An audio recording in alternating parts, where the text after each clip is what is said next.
Ciudades Invisibles. Dayana Barrales, Tomás Barolí, Martín Delgado, Stephanie Creer, Nicolás Iglesias, Miranda. Hablamos de política, religión y otras yerbas. Los dioses están locos, manteniendo encendida la llama de la esperanza, la fe y la resistencia.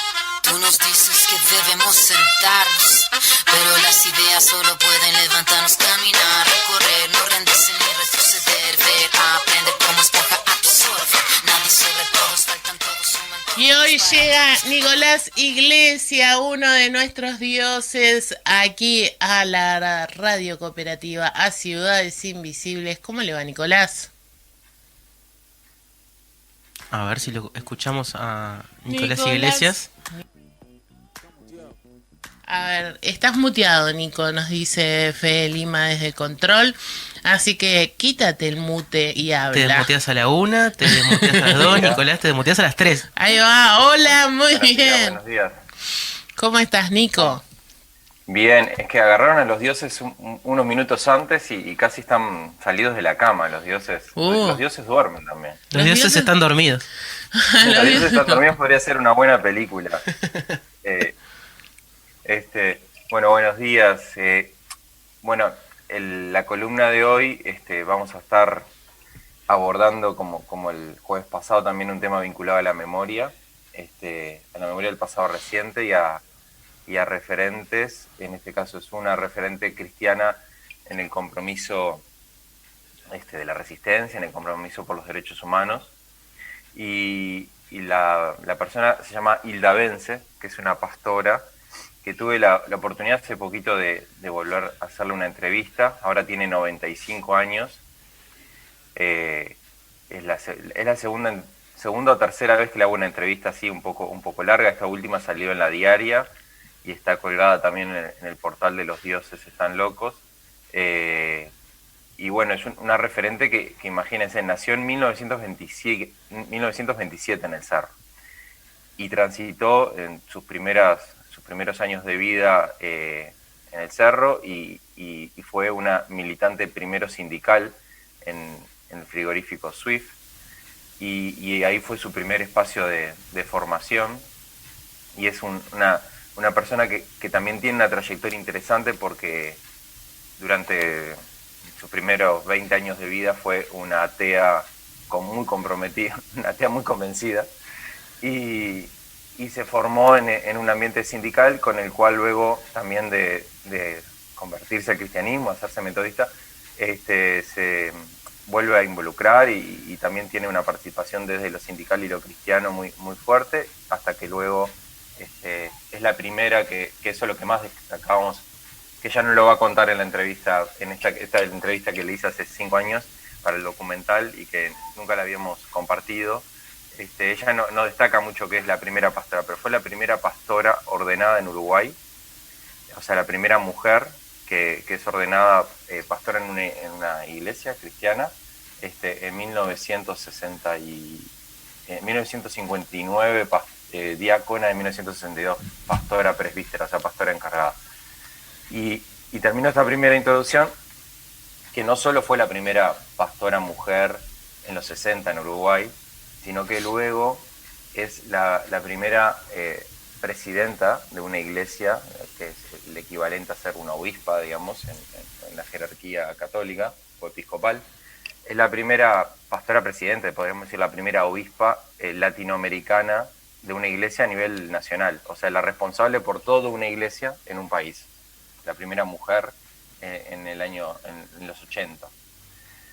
Así que estamos hablando de una figura que abrió camino en varios espacios y vamos a escuchar un pedazo del diálogo que tuve con ella en la Iglesia Metodista Central y la escuchamos a Hilda. Bueno, yo soy Hilda Bence, soy pastora,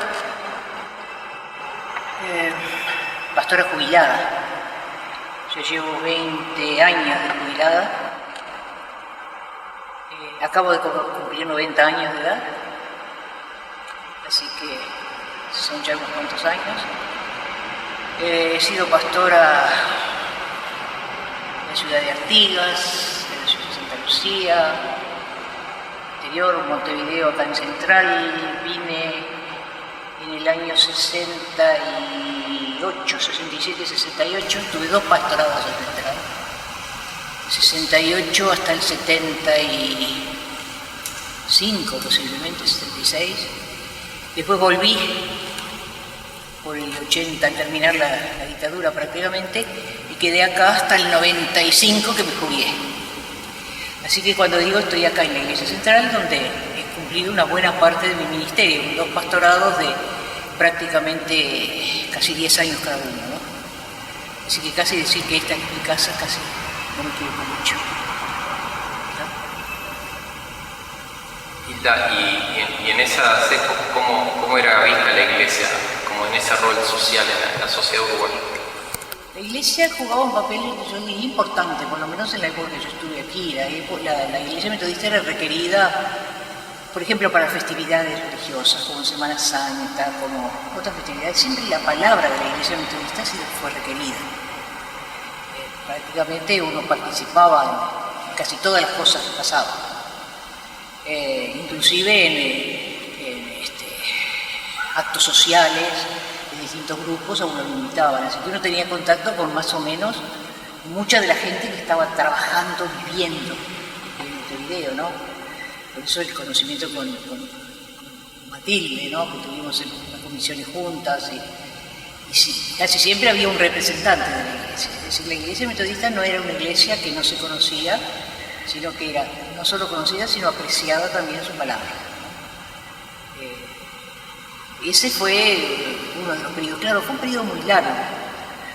Después estuvimos el famoso de la dictadura. Bueno, primero venir a Montevideo. Venir a Montevideo no era fácil. Acá no era fácil como mujer. En los años 70 y 60, antes del 70, ¿no? Yo vine, me traían a Montevideo de Artigas. Yo estuve en Artigas trabajando 3 años. Cuando vine a Montevideo, venía para la iglesia de San Pablo, pero resulta que después venía para Central. Vine a suplantar nada menos que Emilio Castro. Ya eso ya pegaba un gran susto. Venir después de Emilio. Yo fui la que lo suplanté a él. Y bueno, con toda la trayectoria de Emilio y todo lo que uno recibía de la iglesia, no era cosa fácil. Pero no había dificultades, dentro de la iglesia metodista no había dificultades como mujer y tampoco dependía mucho de cada uno de nosotros, de la posición que uno tomara, de la actitud que uno tuviera. Así que... Y después me tocó todo el periodo de la dictadura y la post-dictadura. Tuve que bailar acá adentro bastante. Fue un periodo bastante largo. ¿Cómo se vivía el control de esa época? Bueno, eso fue muy difícil porque no tenía controles permanentes, ¿no? Permanente. Por ejemplo, en la comisaría sexta, escuché 5 sermones míos. Un día que me llevaron, me dijo, siéntese, pastora. Empieza, escuche.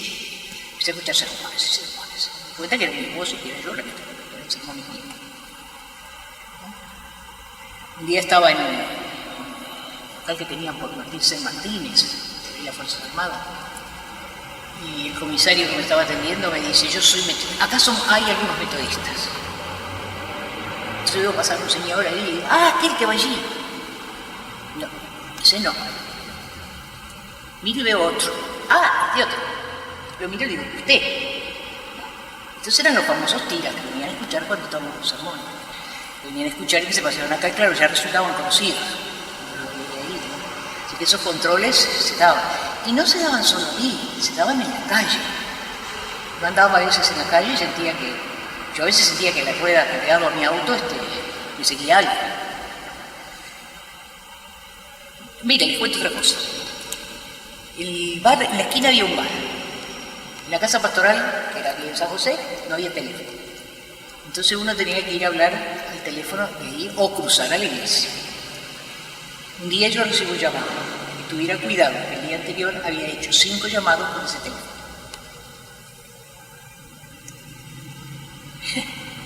¿De dónde venían esas cosas? Que sí, te estaban controlando, evidentemente, sin lugar a dudas. había alguien que estaba controlando, ¿no? Eso no me duda. Y después estaba el famoso control con aquel famoso Alan, ¿cuánto era el apellido? Que era el policía de las Fuerzas Armadas, el preparado teológicamente, inclusive, porque le gustaba venir a sentarse a conversar, aparecía en la oficina Pastor Ley, se sentaba al lado charlando. Hacía unas preguntas de todo tipo. Eso era lo control. Eso para nosotros, para los sacerdotes, para todo el mundo religioso, ¿no? Sí, controles teníamos. Y los había también dentro de la iglesia, ¿por qué no decir? También los había dentro de la iglesia. También estaban aquellos que creían que uno era de este lado o del otro lado.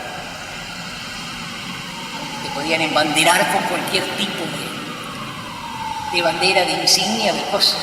Eso también sucedió, ¿no? No podemos dejar de desconocer que también la vida de la iglesia no es una isla. La iglesia también está gente, ¿no? De afuera.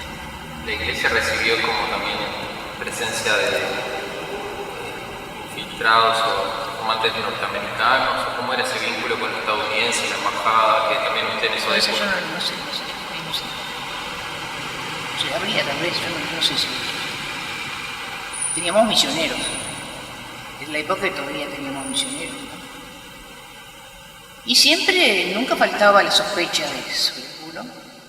No solo sobre los mexicanos, también había sospechas sobre uno de nosotros, de los nuestros, ¿no? Sí. Eso también se daba, era la época en que uno sospechaba hasta de la sombra, la sostenibilidad, ¿no? No fueron tiempos fáciles para eso. Predicar no era cosa fácil. Yo recuerdo que un día, antes de salir para el culto, para el domingo, yo siento debajo de la puerta ruidito de mi apartamento y era una nota donde me decía: si va es la última vez que va a predicar. Sepa que esta será su última vez, si va. Así que había todo ese tipo de cosas.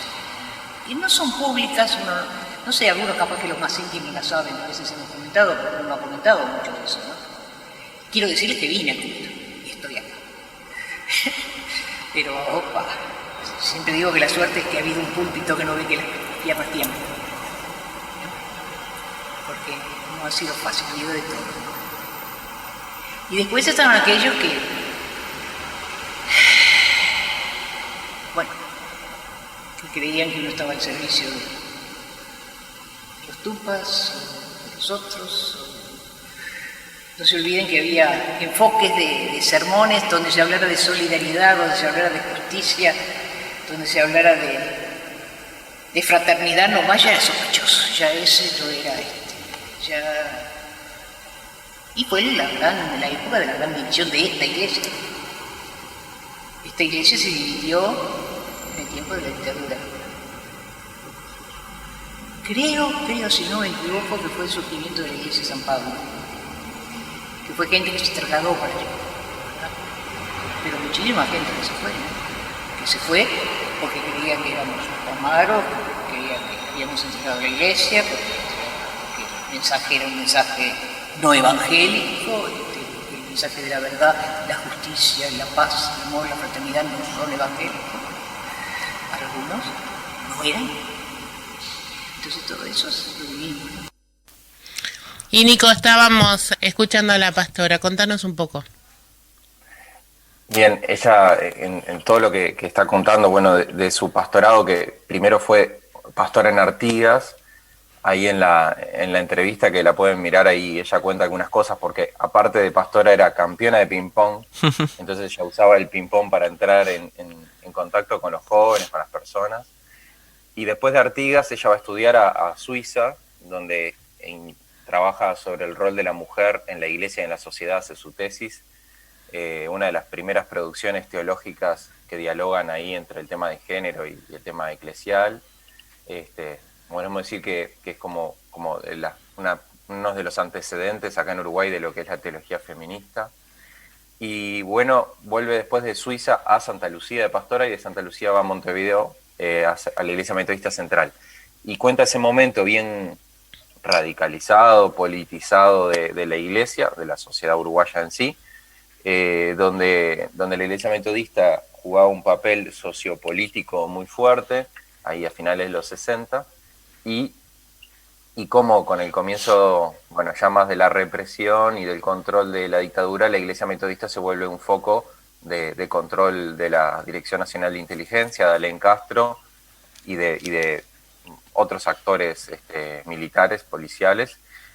Yo recuerdo cuando fuimos a la investigación a la Secretaría del Pasado Reciente y pedí las fichas de inteligencia de los pastores metodistas y de los curas católicos y bueno, otros pastores valdenses, etcétera, que habían estado, de los cuales nosotros estábamos entrevistando, todos tenían fichas, algunas más detalladas, otras menos, pero la gran mayoría de estos pastores y sacerdotes comprometidos tenían un control y un registro por parte de la inteligencia del Estado, de su accionar, de su trabajo social, de con quién hablaban, de con quién se reunían.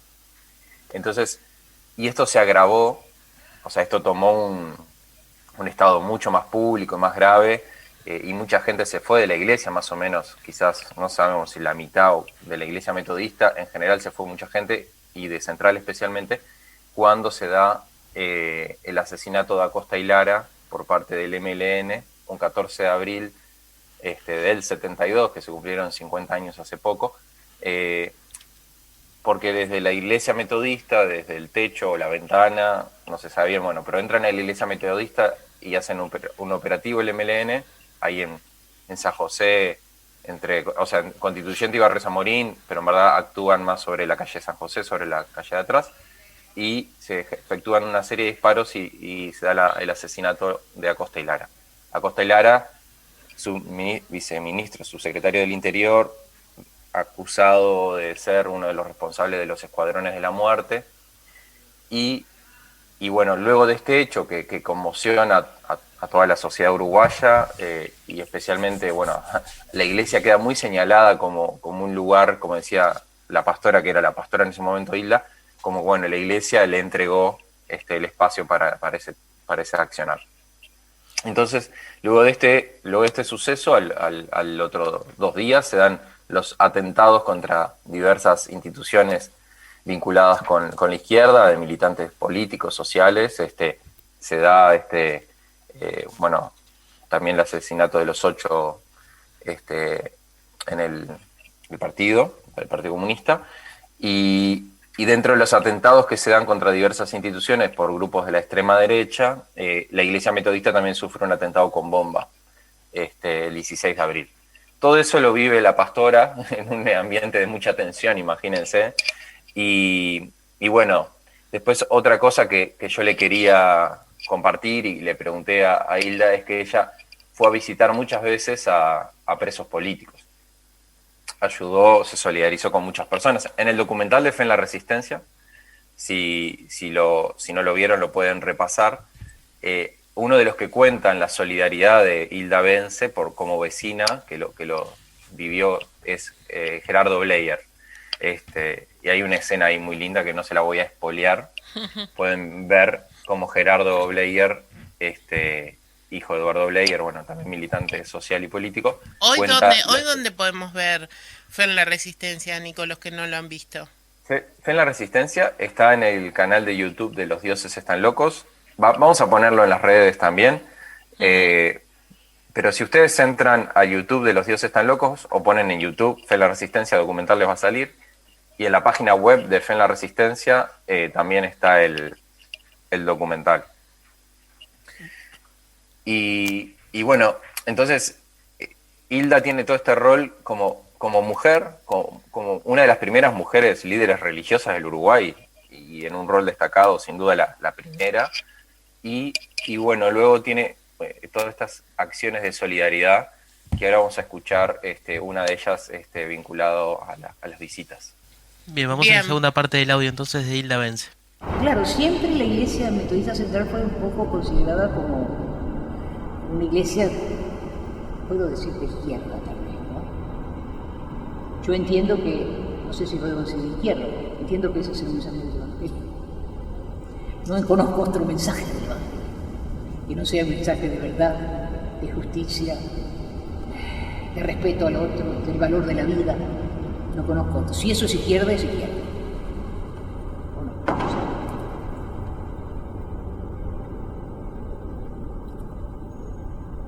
Sí, no sé.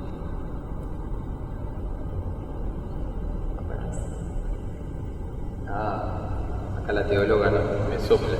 A ver qué dice. ¿Qué significa para usted, quizás hoy, con todas las experiencias de vida, que tiene resistir, la resistencia también desde la fe? ¿O qué implicó la fe en la resistencia en esos tiempos? Y yo creo que la fe sí ha sido fundamental y sigue siendo fundamental. Si uno no tuviera fe acá, no seguiría adelante, ¿no? Y un compromiso realmente tremendo con la fe. Yo quizás le puedo decir que hasta los 20 años, fui atea, absolutamente atea. De las que sentía que ser cristiano era la ignorancia más grande. Que alguien pudiera creer en Jesucristo y pudiera creer en la resurrección, para mí bastaba para yo separarme y pensar, yo con este que no es inteligente no quiero saber nada. Esto es la aberración total. Es decir, que después de una conversión, después de todo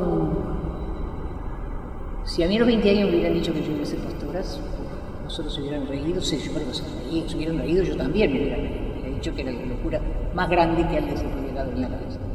Entonces, ¿qué? Surge la fe como algo fundamental en la vida. Y un compromiso en cuanto a esa fe. Un compromiso fundamental.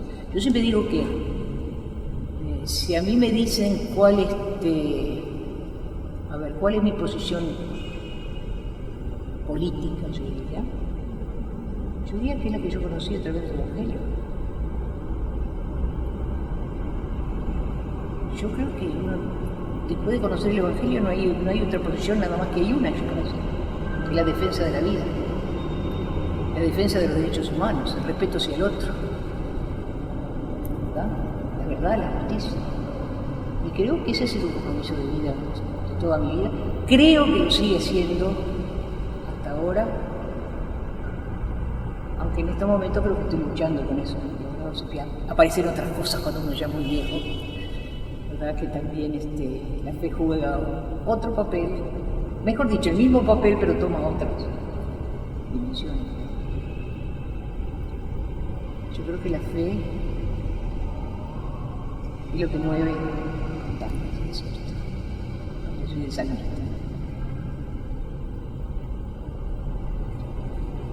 ¿Usted tuvo la oportunidad de visitar personas que estuvieron presas?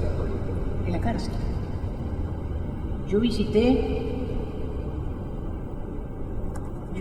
por muchos años, por varios años, a Mabel Araujo en el penal allá de Punta Arenas. Mabel Araujo fue miembro de esta iglesia y ella requirió la visita pastoral. Primero requería Biblias, le mandábamos Biblias, las rechazaban y las aceptaban, pero donde yo estuviera, en las vacaciones, en pleno calor, en pleno verano, estuviera en el norte o donde fuera, yo el día de la visita venía siempre a la noche. Y todos los meses, absolutamente todos los meses. La visité hasta que la pusieron en libertad. Después que la pusieron en libertad, seguí yendo a mi casa, estuvimos en contacto hasta que ella después se suicidó, ¿no? Pero esas visitas a la cárcel fueron también muy impresionantes. Lo primero podía visitarla junto con los que iban las familiares y todo. Después me dieron una visita aparte.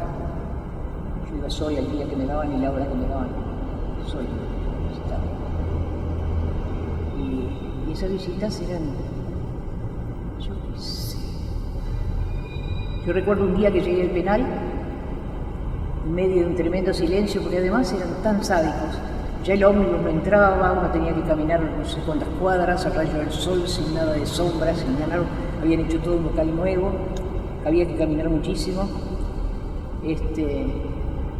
Cuando llego siento en medio de un silencio tremendo cantar Cuando un amigo se va. Entonces se imaginan en medio del silencio oír cantar eso, con unas voces, cuando un amigo se va. Entonces empezaba a decir, bueno, ¿qué mensaje te están queriendo dar? Acá hay un mensaje. Sí, él se había suicidado. Estar, por ejemplo, en el penal visitando a Mabel, parada yo acá con dos estaba ahí con nosotros, que tenía ella al lado y todo lo demás. Y oír voces de este lado que me decían: buen día, Hilda, qué suerte que viniste, porque te estamos esperando. Y de otro lado otro coro que me decía: porque la visita Mabel y visita para nosotros también. Tú no sabes todo lo que nos sirve a nosotros. Y hablar. Y uno tenía la sensación irreal, porque no había forma. Pero yo tenía la idea, ya que no salgo, ahora me dejan a mí acá. No sé por qué, pero no me salgo. Porque te revisaban. Hilda fue una también de las primeras pastoras en poder ir a visitar a las mujeres que estaban presas políticas. Y dentro de la iglesia había varias mujeres presas. Una de ellas, de las que cuenta Hilda, se llama Mabel Araujo, que era una laica metodista que estaba presa. Y la cuenta que al principio en la cárcel ni siquiera les dejaba pasar las Biblias. Las Biblias eran como un objeto censurado en la cárcel, y luego, bueno, dejaron pasar las Biblias hasta que consiguieron también permisos para visitas a las presas, y una de las escenas que cuenta Hilda es que las presas sentían la visita para una que era para todas, y Hilda se volvió también como una referente muy importante como pastora para muchas mujeres que incluso luego no eran de la iglesia, pero sí tenían ese acompañamiento.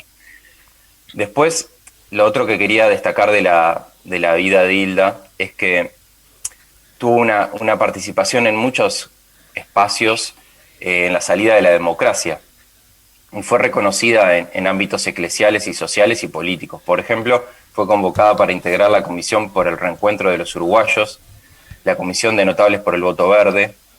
También, luego, cuando se jubiló en el año 95, el intendente Tabaré Vázquez le invitó a formar y a organizar un programa para mujeres, y en ese trabajo de la organización también del trabajo con los comunales, los trabajos barriales, y ese compromiso del diálogo, porque Hilda también, una de las cosas que compartía en las entrevistas, y por su vínculo con mujeres de muchos lugares, de muchas realidades sociales y políticas, tenía un vínculo muy, muy lindo, muy cercano con Alba Roballo, desde antes de ser pastora, desde muy joven, desde cuando Alba Roballo todavía estaba en el Partido Colorado, luego cuando se pasa al Frente Amplio sigue su acompañamiento.